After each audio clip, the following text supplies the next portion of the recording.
Jim Carrey attacks triple amputee wall hero and loyal zombies, realizes big mistake too late. There was a time I really liked Jim Carrey and his movies. That was before he proved himself to be a total leftist dirtbag. And he's not content to just go after President Trump. No, Carrey goes after anyone who supports Trump or the border wall as if he has some moral high ground to spread the truth from.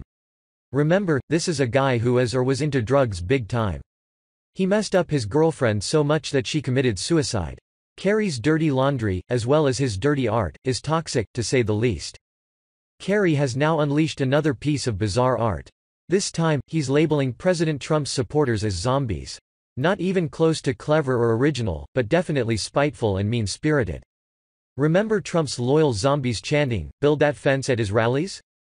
Carrey tweeted, "Me neither. Nothing like a leftist to twist things in their favor.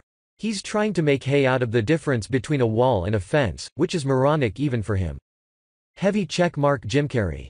Remember Trump's loyal zombies chanting, "Build that fence" at his rallies? Me neither. Twitter adds info and privacy.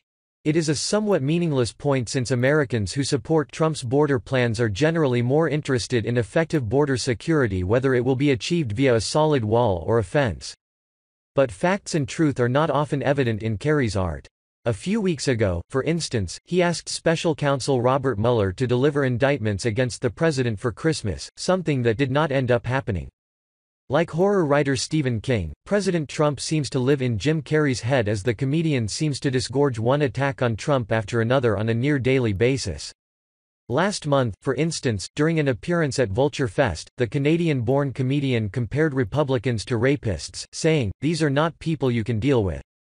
You cannot be bipartisan with a criminal," Carrey added. "A rapist needs to be removed, not negotiated with. These people are raping our system, they're destroying it right in front of us." The Sonic the Hedgehog star also attacked Trump, calling him a cancer. Trump is a melanoma, and anybody that covers for him, including Sarah Sanders, is putting makeup on it.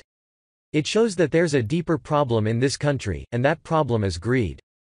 If Carrey had his way, Republicans would be rounded up and exterminated, at least that is the way his talk flows. Stephen King is cut from the very same cloth.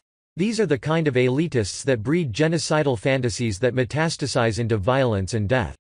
Carrey attacks those such as Brian Kolfage, a triple amputee war hero who has raised almost $18 million for the border wall to help with national security and sovereignty. Brian has given all he has to help his fellow Americans. Those such as Carrey only help themselves and nurture dark, violent dreams of Marxism run amok. The left would have you believe that Carrey is becoming ever more popular with his evil, childish scribblings, but it's not true. This is a guy that has become a has-been and is looking to become relevant again. It's never going to happen.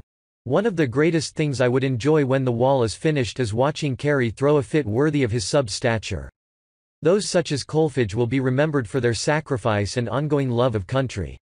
But Carrey will have realized far too late that hatred is not admirable and that Americans love their country and president. They are not globalists or Marxists like Carrey and King. Carrey will be swept out with the dust of history because frankly, his art was nothing more than refuse.